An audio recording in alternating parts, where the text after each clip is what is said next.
Bueno, pues mi nombre es Luis. Yo trabajo como investigador en el laboratorio de células fotovoltaicas de ITER. Aquí pueden ver una imagen de dónde están nuestras instalaciones en el Instituto Tecnológico y de Energías Renovables. Si van ustedes hacia el sur y ven los aerogeneradores cerca del puerto de Granadilla, pues ahí es donde nos encontramos. Y en una de estas naves con las placas fotovoltaicas en la cubierta es donde está nuestro laboratorio. Se las he marcado en rojo. Después, más adelante, les haré un pequeño tour virtual para que puedan ver el interior de la sala y cómo se configura su distribución. Bueno, esta es una foto de mi compañero Carlos Montes, que es el responsable técnico del laboratorio, y mía, para que vean un poco las condiciones en las que trabajamos, nuestros equipos de protección y para protegernos nosotros frente a los reactivos con los que trabajamos y también para proteger los dispositivos que fabricamos para no contaminarlos, aunque esto ya se los explicaré un poco más adelante. Bien, pues ¿en qué consiste realmente mi trabajo, nuestro trabajo día a día, el de un investigador en el caso nuestro que tiene una fase experimental? Pues sobre todo, que es una cosa que me gusta recalcar, es que en la mayor parte de nuestro tiempo se lo dedicamos a la investigación, a la lectura de documentación, casi un 85%. Tenemos que conocer muy, muy bien el estado del arte de lo que estamos investigando, saber exactamente en qué se encuentra, qué es lo que se ha realizado, para poder aportar algo nuevo, para hacer esa pequeña ruptura de la frontera de esa materia, es importante conocer previamente qué es lo que se ha hecho. Entonces, para ello hay que dedicarle mucho tiempo, hay que ir a congresos, hay que leer muchos reviews, artículos científicos especializados, muchas tesis doctorales para ver exactamente qué es lo que se está haciendo y cuáles son los problemas que tienen lo que se está haciendo, cómo se pueden resolver. A partir de ahí, ya sea por una idea feliz o porque encuentras alguna documentación que te puede que pueda aportar algo, hay que ver cómo resolverlo, qué estrategia llevar a cabo. Eso lo puedes hacer mediante una idea que se te ocurra a ti o puedes aprovechar investigaciones de otros sectores y otras ideas que se han realizado que las puedas incluir en tu investigación y puedas ver cómo se comporta. Bien, cuando tenemos esa estrategia, nuestra siguiente fase es la fase de experimentación, que es la más bonita. Bueno, yo creo que desde fuera es la que se ve como más bonita, pero es la que nos lleva menos tiempo, casi un 5%. Luego les enseñaré dónde las hacemos, pero dónde llevamos a cabo pues todo lo que hemos pensado, todos esos experimentos. Pues como por ejemplo en el caso de la perosquita, que es lo que hacemos nosotros, pues cómo podemos combinar distintos materiales o si en vez de fabricarlo con un horno podemos utilizar otro equipo, cómo le afectará. Es decir, una vez has hecho tu experimento y lo has realizado, tienes que saber cómo se comporta, tienes que medirlo, tienes que comprobar si el resultado es positivo o negativo, cuál es el fallo y cómo has mejorado con respecto al anterior. Entonces es muy importante caracterizar todo lo que has hecho. Una vez realizado esto, volvemos de nuevo a la fase de documentación. Tenemos que apuntar, y esto no se ve, pero también lleva muchísimo tiempo, es apuntar todo lo que hemos hecho. Porque igual pasa un año, 2 años, son investigaciones muy largas y no te acuerdas de lo que hiciste igual hace 3 meses o hace 6. Entonces es fundamental documentarlo todo. Cómo se ha hecho el ensayo, qué pasos han seguido, en qué condiciones y qué resultados han tenido. Bien, pues más o menos así es como trabajamos nosotros en el laboratorio. ¿Y qué hacemos exactamente? Pues como les dije antes, son células de perovskita. ¿Y estas qué son? Pues son dispositivos fotovoltaicos, es decir, aprovechamos la energía del sol para generar electricidad, energía eléctrica. La perovskita es un material que es una combinación que tiene una parte orgánica e inorgánica. Hay multitud de elementos con los que se puede fabricar, es una configuración ABX3, pero la más común y la que nosotros utilizamos es la compuesta por metilamonio, plomo y yodo. ¿Qué es lo que tiene este material? Bueno, pues aquí le he hecho un pequeño gráfico en el que el sol, el fotón, incide y se genera un par electrón hueco. Pues nosotros tenemos que extraer ese electrón y ese hueco, entre comillas, lo podemos denominar así, colocando distintas capas. Por ejemplo, una capa transportadora de huecos, que es la capa naranja, y un contacto que puede ser de plata, de oro o de otro material. Y por otro lado sacamos el electrón, con una capa, nosotros lo que utilizamos es dióxido de titanio, aunque hay muchas más capas, y un vidrio conductivo. Bien, pero estos dispositivos hoy en día no los ven ustedes en sus azoteas, en sus paneles fotovoltaicos, no están comercializados. Tienen mucha eficiencia, del 25%, que es lo que tendría una célula de silicio, y combinándolas pueden llegar hasta un 29, casi un 30%, pero ¿por qué no funcionan? Bueno, pues tienen dos problemas fundamentales. Uno es que son inestables frente a los agentes atmosféricos, es decir, frente a el oxígeno, la luz, el agua, pues se deterioran muy rápidamente. Entonces, una de nuestras líneas de investigación está enfocada en este tema. Nosotros lo que hacemos es encapsularlo, como si lo metiéramos en un tupper, lo envolvemos en un polímero, en etilvinilacetato, y lo protegemos. Por ahora tenemos resultados muy buenos, porque lo protegen de la luz ultravioleta y también lo protege frente a la humedad, consiguiendo estabilidades pues de hasta 4 meses. Y luego nuestra otra línea de investigación es sustituir el contacto de plata o de oro, que se hace por evaporación térmica, que es muy costoso y es poco a escala industrial es más complicado, pues por una serigrafía, una tinta conductiva, que nos permita facilitar la inclusión en un proceso industrial, o sea, conseguir una comercialización y reducir los costes. Bien, pues conociendo un poco qué es lo que estamos haciendo, les voy a enseñar dónde lo hacemos, cuál es el laboratorio donde estamos. Aquí tenemos un tour virtual que si entran en la página del proyecto, que es la página del proyecto MATLAB, lo pueden ver. A ver si consigo, a ver, aquí tenemos. Este sería el interior de la sala limpia. Como les dije antes, se divide en tres zonas: la zona donde hacemos la documentación, la zona de experimentación, que sería esta. Se accede por este vestuario, que es donde nos cambiamos y entramos limpios dentro de la sala, y luego trabajamos en el interior. ¿Y por qué se llama sala limpia? Pues como su propio nombre indica, lo que mantiene la sala es en unas condiciones estándares de limpieza. Esta es una ISO 7, también se puede utilizar para fabricación de electrónica o como en nuestro caso, dispositivos fotovoltaicos, y su funcionamiento es muy sencillo. Lo que tiene es una entrada de aire, tenemos una unidad de tratamiento de aire que impulsa aire a presión dentro de la sala, pasando por unos filtros para que llegue limpio, entra por estas rejillas superiores, recircula por la sala arrastrando todas las partículas de polvo y salen por estas otras rejillas inferiores. De esa forma garantizamos que siempre dentro de la sala no haya contaminación. ¿Y por qué no queremos esa contaminación de polvo? Pues porque nuestras capas, nuestros dispositivos son muy finos, son del orden de nanómetros, capas de 200, 300 nanómetros.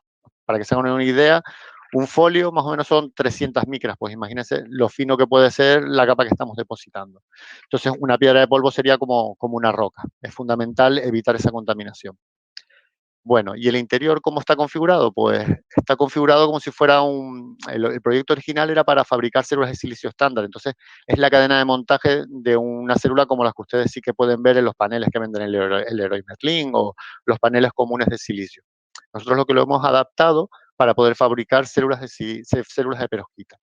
Tenemos esta zona de aquí, que es la zona donde preparamos la disolución. Estos dispositivos es como si cocináramos. Hacemos distintas mezclas de materiales. eh, Utilizamos, en el caso nuestro, pues metilamonio y yoduro de plomo con distintas proporciones. Por eso es importante trabajar con campanas de extracción para evitar sufrir nosotros daños.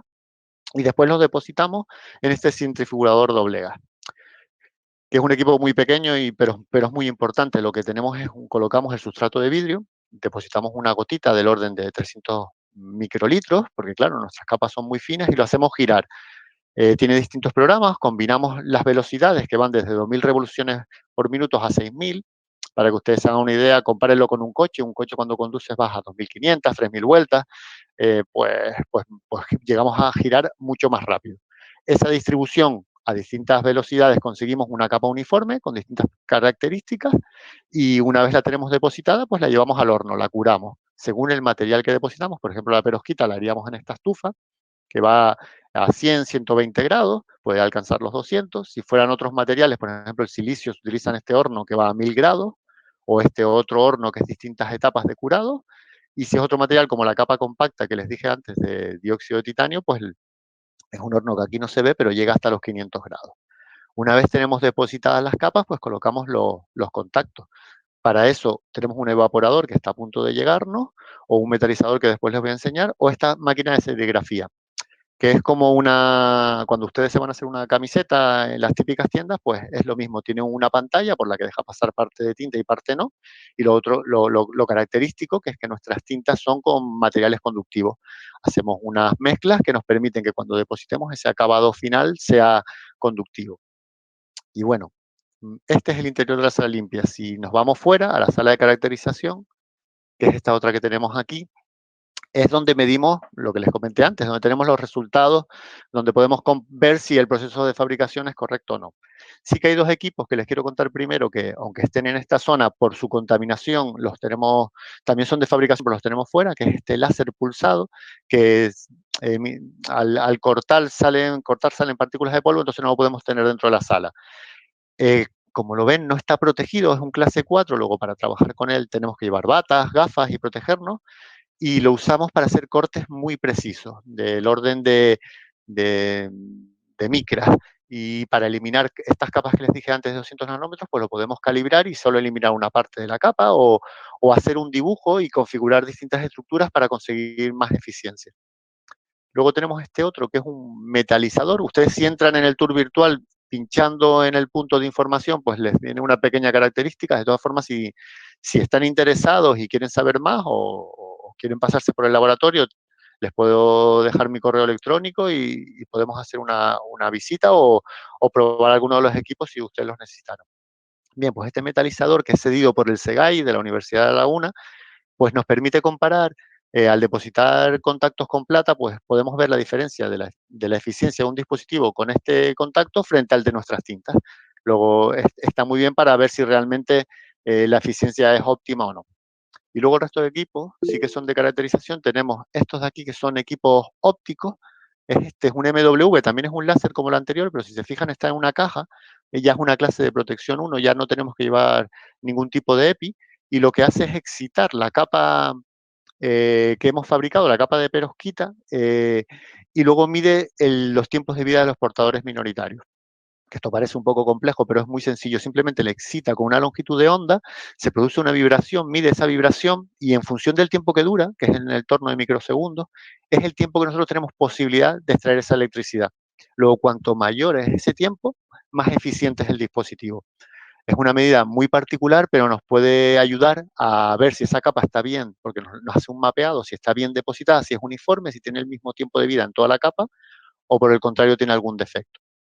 También nos da otra medida, ya con el dispositivo terminado, lo conectamos y lo excitamos con distintas longitudes de onda y vemos cómo circula la corriente eléctrica a través de él, pudiendo determinar si, por ejemplo, un contacto se colocó muy caliente y dañó el resto de capas, pues nos marcará como un punto rojo. Entonces podemos saber si las metalizaciones son correctas. Este otro equipo que tenemos aquí es un elipsómetro, es de caracterización óptica, incidimos con una luz y vemos cómo se refleja en la muestra, nos sirve para caracterizar las capas de forma individual y nos da sus propiedades ópticas, eh, como pueden ser el índice de refracción o el coeficiente de extinción. Gracias a esto podemos determinar el band gap, es decir, podemos saber en qué punto la capa deja de ser energéticamente nos deja de funcionar para poder saber en qué rango de luz podemos transformar esa electricidad. Y luego, a partir de unas comparaciones y de un software que incorpora, podemos determinar el espesor de la capa. En función de cómo varía su índice de refracción, pues podemos saber si las capas que estamos depositando son de 200, 300 nanómetros. Esto es muy importante porque si varía el espesor de la capa, varía su absorción y podemos saber si en función del cambio de la absorción es más eficiente o menos eficiente. Y por último, podemos medir su reflectancia. Ya les diré después por qué es importante saber lo que refleja la capa. Luego tenemos estos otros equipos que ya no serían caracterización óptica, sino es una caracterización eléctrica. Podemos poder saber sus propiedades electrónicas. Este de aquí chiquitito lo hemos conseguido gracias al proyecto MATLAB en el que estamos ahora, nos lo han subvencionado, que es un simulador solar. ¿Y qué es lo que nos aporta este equipo? Bueno, pues es poder estandarizar nuestra medida. El sol que hay en Canarias no es el mismo sol que hay en Alemania o que hay eh, en Canadá. Entonces es importante que cuando todos los investigadores midan sus dispositivos, los midamos con el mismo sol para que los podamos comparar.